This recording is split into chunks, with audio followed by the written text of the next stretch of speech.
on this wet and wild episode of MythBusters. Ooh, I definitely feel like I'm not really in control. Woo! Here's a little math for you. Flat tires plus police chasing your butt Oh, he is losing it. equals C in jail, buddy.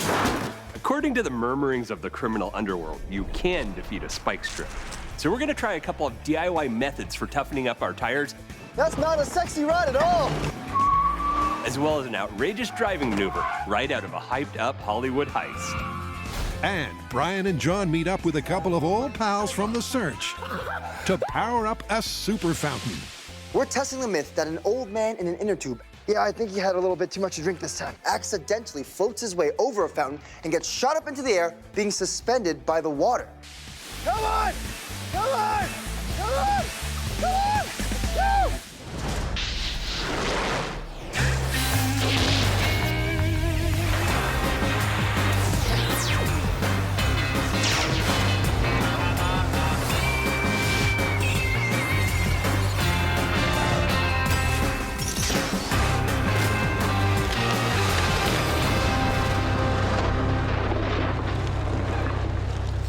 The first myth off the blocks involves an enticing yet highly dangerous cocktail: alcohol and water. The story goes that a tipsy senior citizen decided to finish off an evening of drinking with a dip in his hotel's dormant fountain. Floating in an inflatable ring, he bobbed across the water's surface in a gentle stupor. Until, that is, the fountain sprang to life, suspending the startled senior high in the air for several seconds. But when the MythBusters investigate this tale of drunken misadventure, will it hold water, or is it merely hydrodynamic hyperbole? Well, this sounds like a senior's party gone wrong. Yeah, I'd say gone wrong and then some. It's safe to assume those great fountains in Vegas and Dubai aren't gonna let us do this. You mean because it's not good for their public image? Yeah, exactly. But that means we get to build a super fountain, and I've never done that before. Oh, wait, here's a surprise. I haven't either. Let's do it. But before the guys go full Vegas and engineer a super fountain, they need to learn how to optimize its design to lift and hold a floating object. Water is one of the most prevalent molecules on the planet, but it's also one of the most unique. With just one oxygen and two hydrogens separated by 104.5 degrees, it becomes just about magical. You can use it to cut through steel, lift a 500,000-ton ship, and it's most dense as a liquid and not as a solid. It's those crazy properties and many more that we're gonna have to investigate to figure out just how water could lift a human being. Luckily for us, we have a custom-built MythBusters fountain right here, including a powerful pump, a flow regulator valve, a reservoir with enough water for continuous flow, and a series of interchangeable nozzles that will help us find the optimum stream to give this myth the best chance. Oh! That's more reasonable. This myth is about a person being levitated by a stream of water, but a person is oddly shaped. We're gonna start with something with a little simpler physical property: a sphere. All right. Do it! The first nozzle up for testing is medium-sized and produces what's known as a clear stream jet. So is it capable of suspending a foam ball in midair? Oh! It looks so promising. You know what? I started to see something, though. It's gonna fall out to one side, but watch as it comes out, it starts to spin and slow down its fall. Ah, you see it hang up? It rolls off the stream. I think we need a little more stream. Let's do it. Woo! Oh! Oh! That ball's levitating. Whoa! That's great, man. Holy moly! It's kind of like black magic. But the high-speed footage reveals this is no witchery. It's pure physics. The ball's not in the jet, it's off to the side, and it's constantly spinning. Right? That's that hydrodynamic effect. Obviously, gravity's pulling the ball down, but the water's pushing it up and out. But the important force, that water being flung around, pushing it back into the stream and stabilizing it. It's a spectacular trick the guys repeat with a number of different balls and nozzles. But the hydrodynamic effect most likely doesn't explain this myth. That's cool, but check this out. Buster in his inner tube, no magic carpet ride. So it's back to testing and time for a switch of balls. We have this one. Yeah, it's heavier than this one. It's a bit smaller too. Let's see what happens. Yeah. Here we go. Okay. Oh! Oh, so close. Oh! I shouldn't have yelled. I was so excited for like a tenth a second.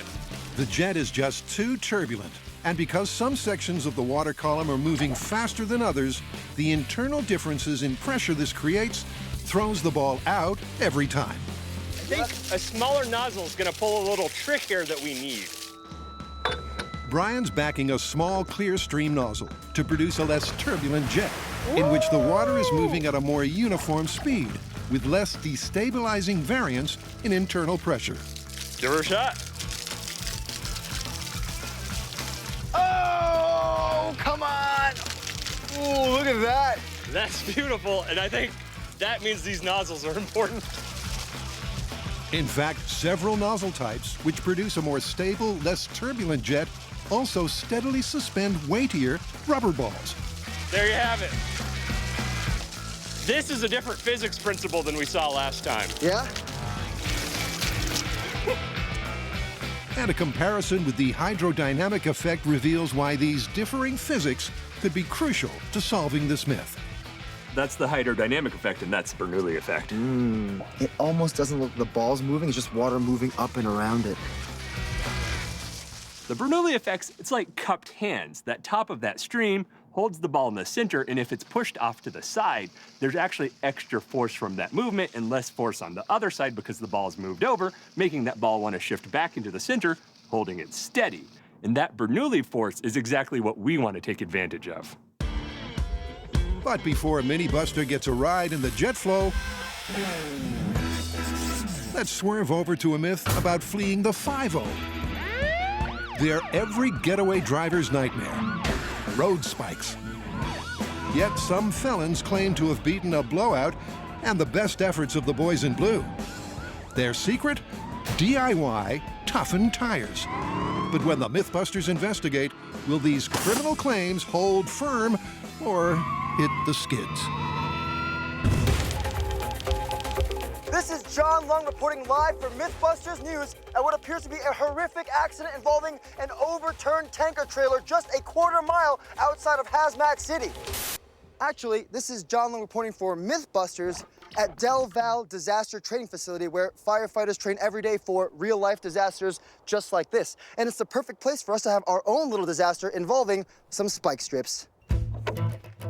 Best stuff. This is a real spike strip. Wow, that's nothing but business, huh? Look at this, the spikes come right out and they're hollow to bleed the air out. These little feet actually get caught so it can tilt either way as that wheel comes in, lining up those spikes perfectly. It's genius. And it's these design nuances which make the spike strip such an effective car-killing tool. When the MythBusters first tested the tire-busting prowess of road spikes, Adam dropped them from a fleeing spy car.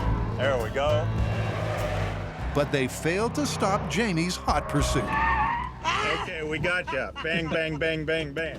And both Adam and the myth were busted. Here it goes. But when the myth was retested, this time Jamie dropped hollow spikes. Oh, yeah. Oh, I feel them in my tires. And this single enhancement made all the difference. The hollow spikes allowed air to escape from the tires of Adam's chasing car, immobilizing it within 15 seconds. In fact, they're so effective that run over them slow or run over them fast, and you're on a highway to nowhere but Flatsville. You hear that, Brian? Yeah. That's the overwhelming sound of our car getting its butt kicked by that spike strip.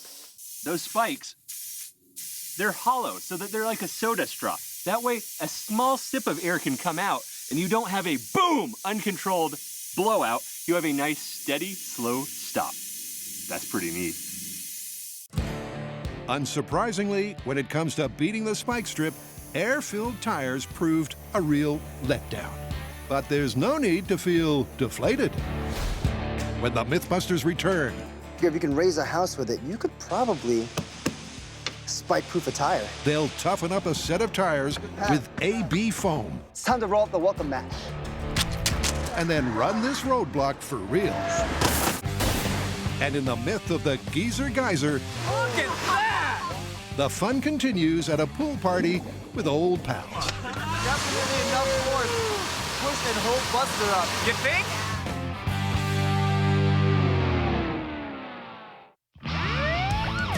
Can a getaway driver beat a spike strip and escape the police with the aid of DIY toughened tires? Brian and John are going to make their own and put them to the test. A, Hey. B. Woo! All right, there you go, AB foam. This stuff, you find it everywhere. I mean, they literally insulate stuff with it all the way to raising the foundation of a house.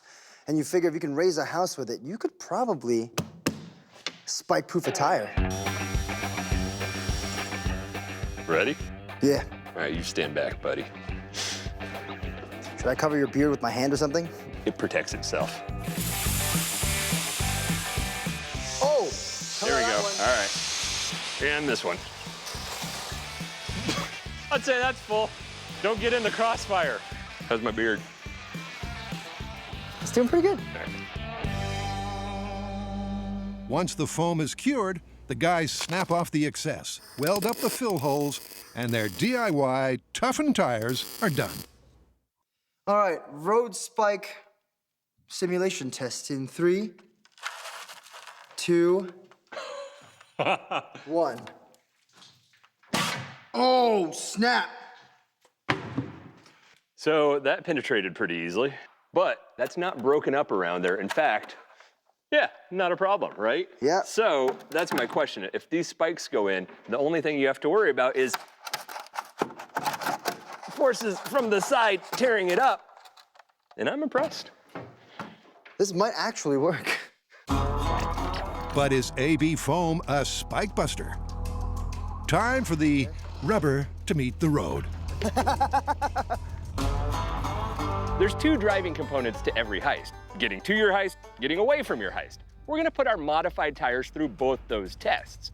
The first test is gonna be this course, which is a daily driving, how's it handle type of test. Just a little bit of weaving, a few speed bumps, a sharp corner, and a long drive up to the finish line. Where it will become our starting line for test 2. Now, we'll be driving away from the scene of our crime as if we're being chased by the cops. But unfortunately, we'll be hitting their spike strips immediately. Not only do we care about what happens to the tires on the spike strips, but also what happens to them afterwards and how the car handles. Because what good's a getaway car if you're not getting away? Ooh, good pass, good pass.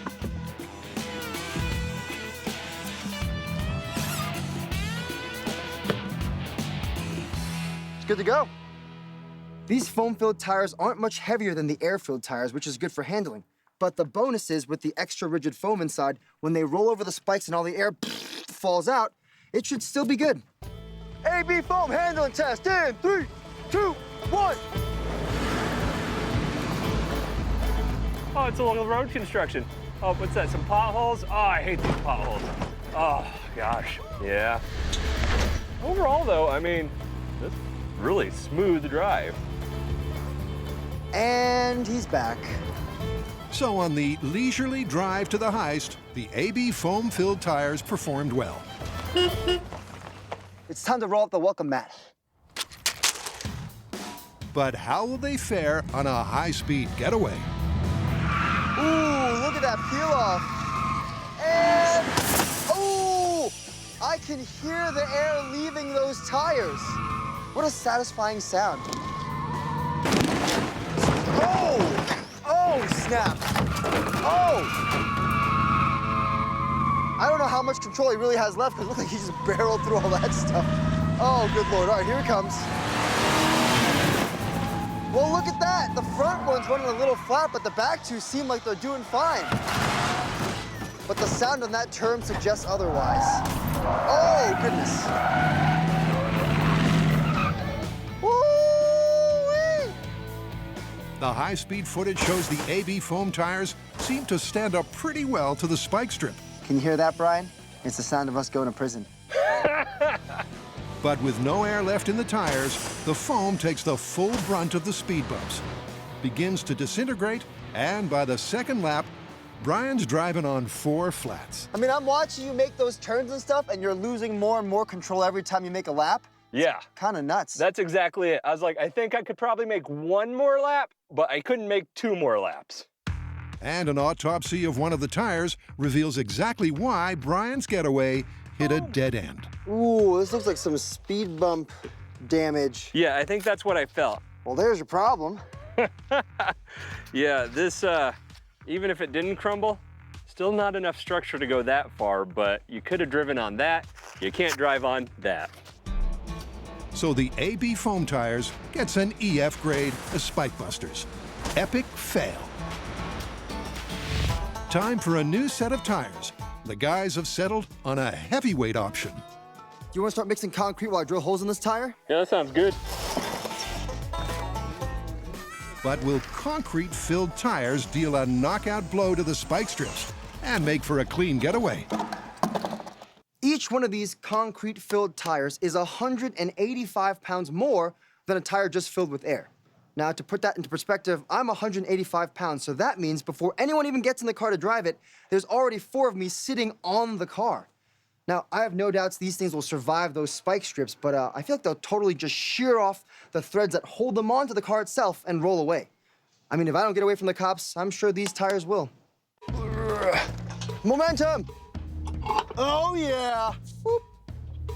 All right, John, concrete tire handling test in 3, 2, 1. All right, here comes my very slow, very deliberate start. Probably a smart move. With each concrete tire adding 180 pounds, the wheels could easily shear clean off the car. How's it looking from the outside? Well, John, I gotta be honest. Like my grandmother's driving. So while old Rollin' Thunder makes his way to the heist, All right, here we go, first speed bump. there's plenty of time to check back into the myth of the geezer geyser. A tipsy senior citizen had a drink-addled brainwave. Why not go for a dip in the hotel fountain? He bobbed happily across the water's surface in his inflatable ring until, that is, the jets fired up, lifting him skywards and suspending him in the powerful stream for several seconds. Or at least that's the story. But does this tale of hijinks and H2O actually hold water? All right. The MythBusters have discovered how to stably suspend a rubber ball in a jet of water. Ooh, look at that! That's beautiful, and I think that means these nozzles are important. But can they pull the same levitational trick That looks beautiful. on something a little more like the drunken old geezer in the myth? Ta-da! So, on the drunken night, he hung out and said, I'm gonna sit in a giant watermelon. Yeah, he's drunk. Yeah, okay. Gas it a little. Gas it a little. Feels like it's gonna take the weight. You ready? Yeah. I'm gonna let go. Oh, snap! That's something right there. I think this actually applies to this myth really well, because if Mini Buster was drunk, he wouldn't be hanging on to that, would he? I mean, he literally just fell off of it. I don't think a single nozzle is gonna cut it. I think there's a fair amount of physics and engineering that's gonna have to be done to make this work, but I have an idea. The MythBusters are going to rebuild the small-scale fountain with an array of jets encircling a central jet to better replicate the Vegas fountain in the myth. Woo! And that process starts with a complex design. Right. Our small-scale rig consists of 2 distinct parts, an outer array of nozzles and a single inner nozzle. Now, that outside array has a manifold to help distribute water and pressure evenly among the 6 individual nozzles, which are built like this.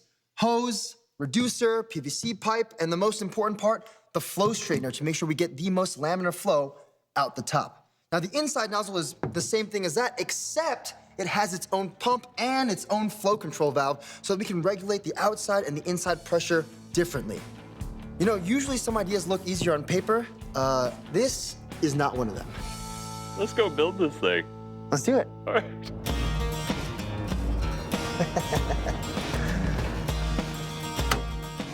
Ooh, fancy. After you, sir.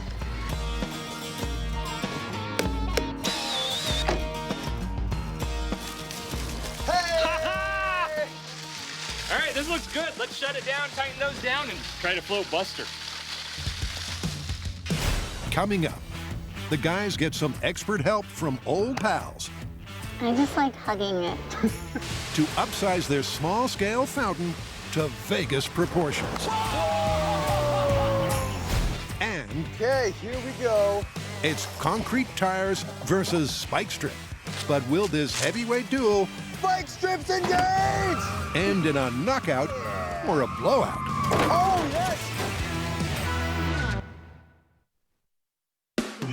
The MythBusters are investigating a tall tale of drunken misadventure in a water feature. The first time we tried to levitate Mini Buster and his inner tube, we had a single nozzle, which resulted in some kind of interesting lean on the inner tube where he fell out. But now, we have an entire array of nozzles, which I think will give us a pretty stable levitation of Buster and his mini inner tube. Let's say we start with the outside ring first. Sounds good to me. Oh! That is pretty cool. It seems to be riding the outside, and it fell right down where that central nozzle isn't flowing right now. So what I think you're saying is we should try this with the inner nozzle. I think it'd be a good idea. All right. All right. First, they'll try the center jet a little higher than the outer array. It's straight over the falls for Buster, but the guys are going to give the inside jet another chance. Down a smidgen on the inside. Yeah, you think we can get to like about 6 inches or so below the... I can get anything you want, John. That's getting close, man. Close, but no hydraulically suspended cigar. Mini Buster's jet ride lasts for less than a second. But a lower central jet did at least improve hang time a little. I have no doubt there's one important thing this taught us, and that's that we're gonna have to tune this just right to really make this work. So let's tune it. Next, the guys dial up the power of both the inner and outer jets and increase the difference in height between them from 6 inches to a foot. Going on my shirt! That's beautiful. This time, the inflatable ring is suspended in the jets for several seconds. And John has an idea, which may allow this geezer to hang on next time. I think we'd benefit for a slightly more realistic weight Mini Buster because he's pretty light. Maybe we put a few nuts in there, tape him down like he's hanging on, just so we can find that balance point in our small scale. By making Mini Buster heavier, the ratio of his weight to his ring's weight will be closer to true scale. It'll also lower his center of gravity, which John thinks should stabilize his ride in the jets. To balance the increased downwards force, a beefed-up Buster will now exert. Up a little, oh, it's too high. The guys crank up the outer array to 10 feet and drop the inner jet to 5. How far? That's good. All right.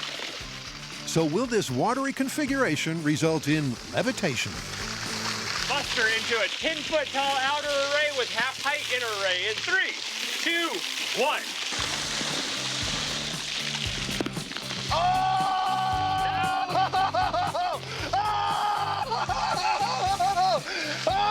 What do you call that? Levitation.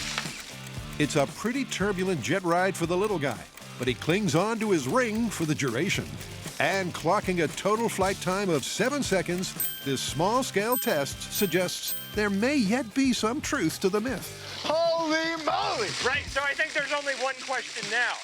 You think that fountain still works when it's under the water? Yeah, how did Buster float on top of that? We just saw a pretty good levitation of our Mini Buster in his mini inner tube. But the myth does state that our old geezer does float accidentally into a bunch of fountain heads and then gets lifted upwards. So our next step is to drop our nozzle array down under the water and see if we can get the same result. Buster's in position. Go ahead and fire in 3, 2, 1. That looks different. More like a wave pool than a beautiful fountain. The stuff is raining back down, it's rippling out, and the ripples are coming back in, and so we're getting like intermittent flow when the nozzle's above water. Wait, you ready? Yeah, pretty. now, Nope, now, pretty. Nope, now, pretty. Nope, now. pretty. Okay. Well, I think that might be a setup issue. So the guys try again, And this time, they're going to give the jets more juice. You can fire them in 3, 2, 1.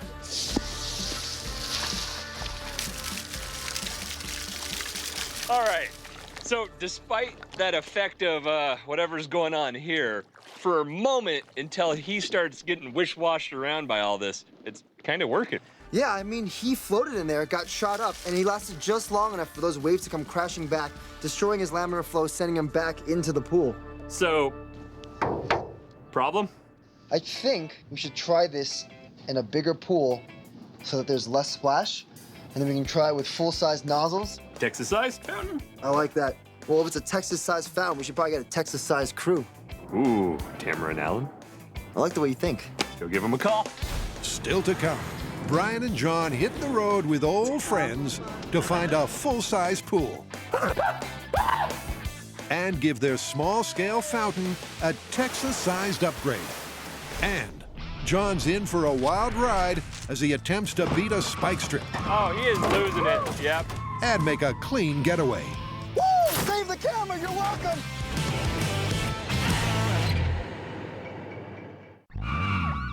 The MythBusters are attempting to foil a police spike strip and make a successful getaway using DIY toughened tires. But their first effort with AB foam-filled tires fell flat. Can you hear that, Brian? It's the sound of us going to prison.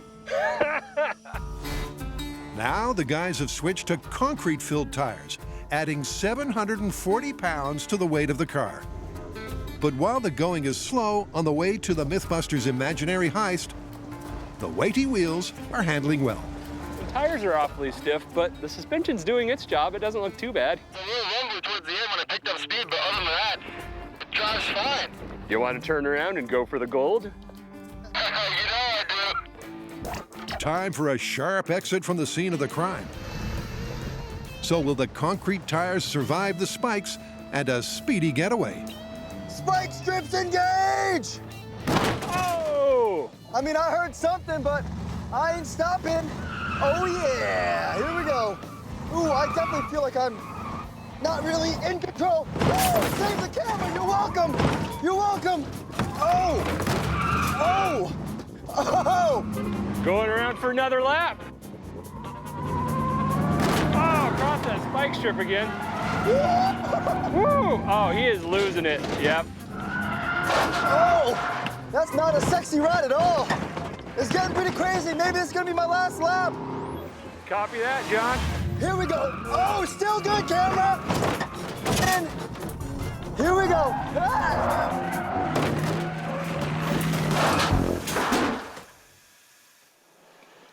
Well, what do you say about that, Mr. New York driver? If you're going at like 25 miles an hour, you have complete control of the car. You go 35 miles an hour, and then the entire thing is just you going like this down the street. So I'm not perfectly educated on it, but what's the top speed of a police car? I'm pretty sure significantly faster than 35 miles an hour. Even though the concrete-filled tires not only survived the spike strip, but almost ripped it in half, their added weight and lack of traction also destroyed the car's handling. So it looks like it could be the end of the road for this myth. DIY tires versus spike strips. Well, the concrete tiles went right over the spikes and nearly cut the strip in two. Yeah, but what about after you got up to some speed? Yeah, after that, not so much. I mean, anything over 35 miles an hour, you can't control the car. There's no way you're escaping the law.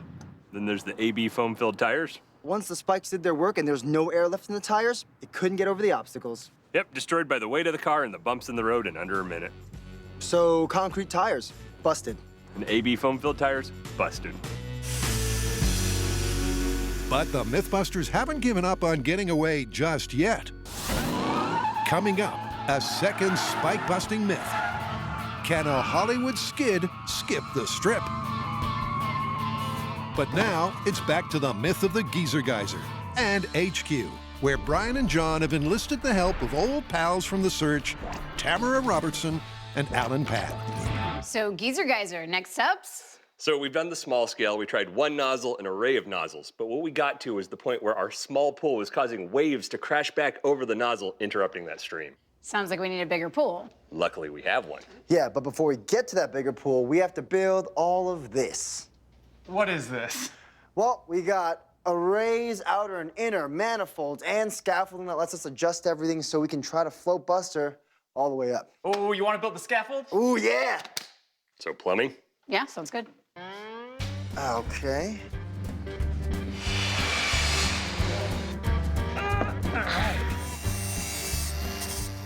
Right now, John and I, hi John, are using perforated C-channel to build a scaffolding system to hold our middle nozzles in place and keep our outer nozzles adjustable so that we can actually dial in the streams to give Buster the best possible chance of actually being shot up and suspended with water. Brian and I are working on our water distribution manifolds. We're gonna have 2 of them that are fed by 3 pumps. That'll give us enough pressure for the outer and the inner arrays for our nozzles. Tamara and I have to spend a lot of time making sure every connection here is right. I just like hugging it. We're not dealing with a ton of pressure. I mean, it's a fair amount, but not insane. It's a ton of water. Each of our pumps can handle about 900 gallons per minute of water. Any little leak, and one of those nozzles might not be right. No flying Buster. It's a demanding and complex build. But after some serious number crunching, Right, so it's 2x 2x squared equals 18. Oh, actually, that's a pretty smart way to think about that. and some not so serious plumbing, Now, the fountain gods will honor us. the scaffolding and pipework for a Vegas-sized fountain are complete. Cool. Looks like we got all the pieces. Why don't we bring them out there and put them together? Let's do it! But you can't just build a super fountain anywhere. Time for a drive out to the country where the MythBusters have teed up a location for final testing. Oh, that's a nice looking pool. Yeah, it reminds me of when I was a kid going to summer camp. You went to summer camp? Nope, too many allergies, couldn't go. With summer long gone, the pool's deserted, and the perfect spot to build a fountain of Vegas proportions. All right. The fountain's inner jet array will be powered by a single pump, while the outer array can take either 1 or 2. Clear. So the MythBusters have ordered in 2 large units and 1 very large unit, which they'll use in different combinations. 3 massive pumps in place. While Tamara gets to grips with the oversized pipework and Brian supervises, Oh, that's using everything you got. All right. John and Alan make a start in the pool. So hopefully, John's not allergic to cold water. So this is a pretty big build in itself, but add in the element of water and it gets even more intense. It's cold. It is cold. Everything that you're doing is actually just zapping the energy and heat out of you. I can come over plenty. Whatever you need. Your hands start to cramp up, which takes you longer to actually screw everything in, which then means that you're in the cold water even longer, getting colder, taking longer, getting colder, taking longer. It's a process, but we're almost done. All right.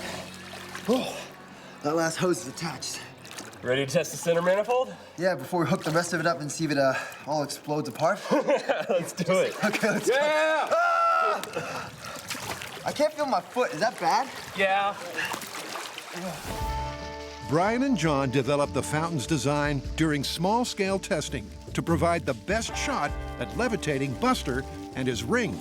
But with a combined maximum output of 3,000 gallons per minute, these pumps are big league, and there's no guarantee the MythBusters' scaled-up fountain will handle such massive force. Well, there's only one way to find out. I'm ready. On your mark. Center manifold integrity test in 3, 2, 1.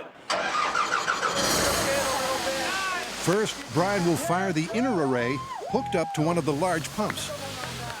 So far, so good. But next, the real test. Both arrays firing simultaneously with the outer jets hooked up to the extra large pump. The fountain remains intact, and even with the bigger pump backed off full capacity, the outer jets reach around 60 feet in the air.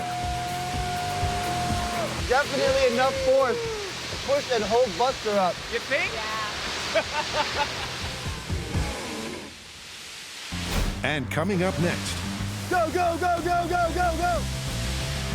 Come on! it's It's time to find out.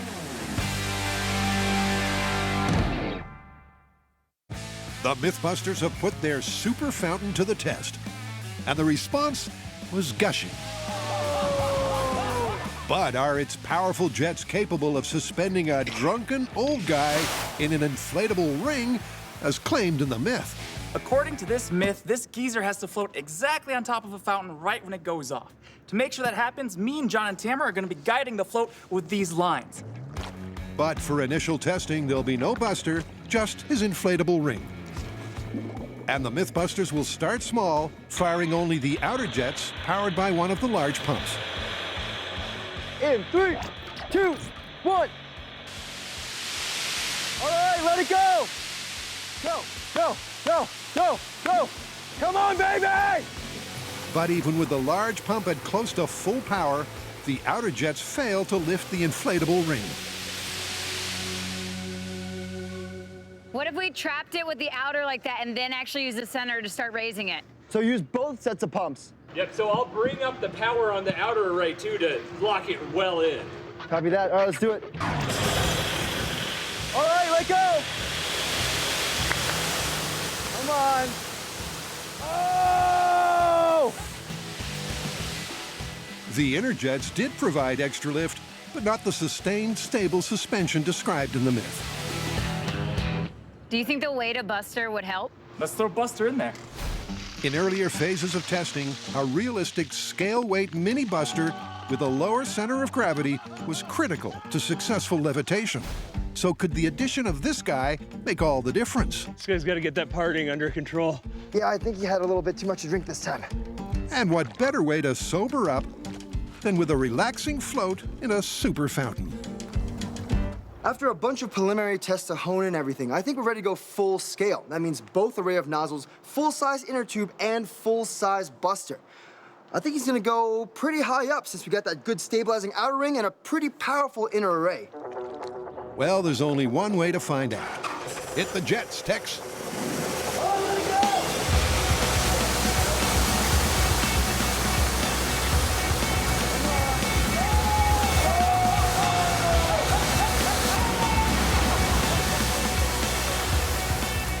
Much like the previous test, the fountain tips the inflatable ring, and Drunken Buster tumbles into the turbulence.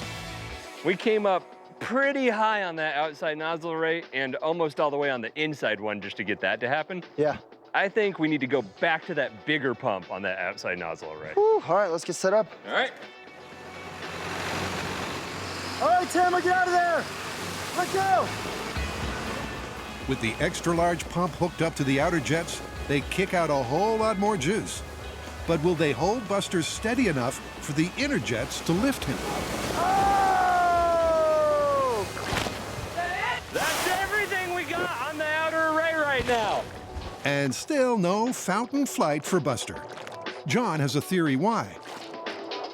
Every time we see Old Man Buster almost get lifted by the center array, he flips feet overhead. Now that's because he's heavier in the chest than his legs are, just like a normal human being is. When the small-scale fountain successfully suspended Mini Buster, John had first carefully balanced the weight distribution in his ring. But as an old dude sitting in an inflatable ring would be imbalanced, just like Buster, using counterweights to even things out would be cheating the myth. So the MythBusters instead decide to both reconfigure the fountain and hook it up to all 3 pumps to attempt to lift Buster one last time. For this final shot, what we're going to do is we're going to move our inner array out closer to our outer array so that all of our pumps are focusing all of our force on the outer part, which should give us the most stability and the most force, and maybe Buster will actually stay up there. All right, you guys ready? Yeah. All right, this is the big one. In 3, 2, 1. This is the final call for Drunken Buster. Will he make his flight or get ditched in the drink to drown his sorrows? Oh yeah! Let go! Go, go, go, go, go, go, go! Come on! Come on! Come on! Come on! Come on! Go! Go!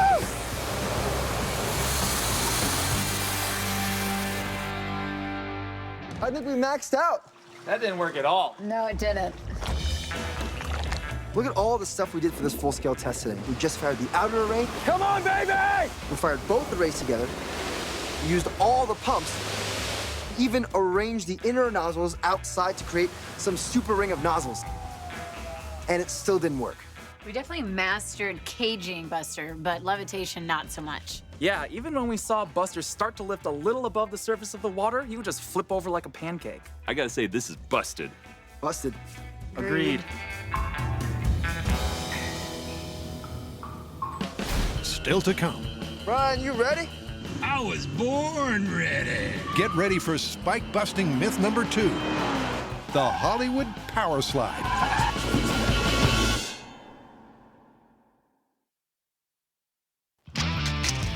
When the MythBusters tested if DIY toughened tires could beat police road spikes, Oh! I can hear the air leaving those tires. the myth ended up as busted as the tires. But what if there's another way to beat a spike strip? Well, according to the movie Baby Driver, there is. All you need is a high-powered car, a skilled driver with nerves of steel, and you can drift those spikes clean off the road, then escape to freedom. Using one of our rear tires to brush aside a spike strip is sort of like trying to do surgery with a sledgehammer, because we're using a full-size vehicle to brush aside something that's about this tall and this wide. To get this right, we need perfect timing and a whole lot of coordination. And that sounds like a whole bundle of Brian Baby. The MythBusters' very own trainee stunt driver will get expert coaching from law enforcement pursuit and evasion driving instructor Marcus Smith. All right, first thing is a precision move. You have to get the back end to rotate in an oversteer skid. The problem is if you don't rotate enough, you get a spike. If you rotate too much, the car's gonna be facing in the wrong direction. Let's do it. Before Brian gets a run at the spikes, he'll hone his technique on a softer target. Okay, the track is clear. Copy that. Ready to go. Oh boy. Here we go. Ooh, Brian, swing and a miss, man. Ooh, so close. Ooh, that was a good one. Rotation was good, maybe recovered just a little bit too early. What's needed is a little less caution and a little more approach speed.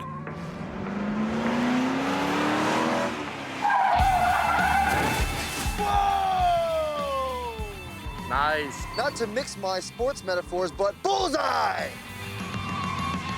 This time, Brian clips the boxes. But does he really nail the maneuver?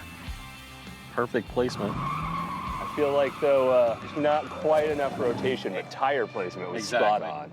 Yeah, you want to lead with the rear, not the front of the car. All right, so plus for me is tire placement. Downside for me is not quite enough rotation. So if Brian's going to beat the spike strip, he'll need to commit even more to the power slide. Okay, it's time for the real thing. How do you think he's gonna do? I actually think he's going to do a good job, but I'm rooting for a spike strip. I understand where you're coming from. All right, let's call him in. Power slide spike strip removal technique in 3, 2, 1. Here we go. Here we go. Oh no! Is that the sound of air leaking out of a tire I hear? Sounds like it. And the proof is in the pudding. Or in this case, stabbed deep into the sagging rear tire. All right, you wanna see a sexy maneuver on high speed? Oh, yes. Ooh, oh. Does that look like a rollover to you? And there's the problem. In order to recover from the power slide, Brian pulls out of the maneuver too early, rolling over rather than brushing aside the spikes. You make a sweet turn, and then the front tire clears the spike strip, and the back one goes da-doom. I think you might be right there, but I remember in that movie, it doesn't show how he recovers. It looks like he spins maybe 270, takes his time and drives off. So I say we do this and just cut that recovery so we're only worried about flicking that spike strip. So Brian Baby's back behind the wheel. But can he slide this myth over the line? And he's off.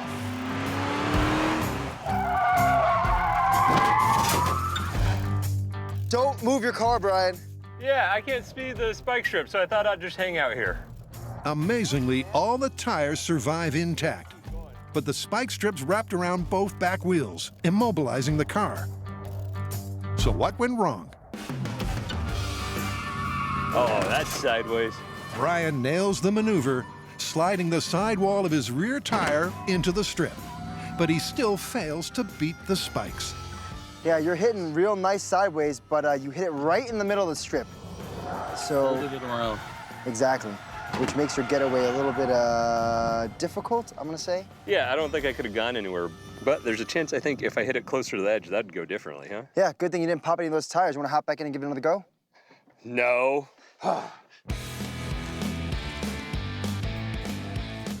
Brian, you ready? I was born ready. Ooh, he's got the rev. I think he forgot to take it out of park.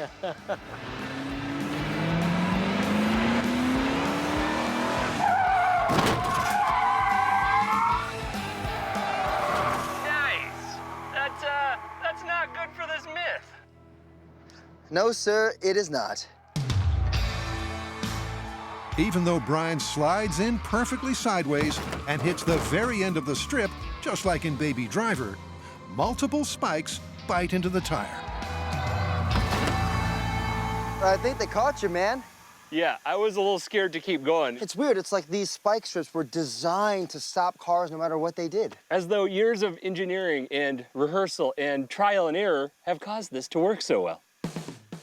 So you don't have to be the sharpest spike in the strip to work out the verdict on this movie myth. So, beating a spike strip with a power slide. I mean, it seems pretty easy in the movies. Yeah, but even with Brian Baby behind the wheel, nearly impossible in real life. Yeah, you have to get the rotation of that slide just right to brush the spike strip, but not roll over it. Not easy. And you have to hit the very end of that spike strip with the tire to have a chance of brushing it away. Also not easy. Even if you get the accuracy and the rotation of that power slide right, you end up with spikes in your tire. So, this mythical move might work in blockbusters, but in real life, it's just plain busted. Just like those tires. So, Brian, baby, you ready to try and make another getaway? Yeah, never gonna catch me, copper. Yeah, you know I'm not gonna use the spike strip this time, right? Whoa, whoa, whoa! Uncool!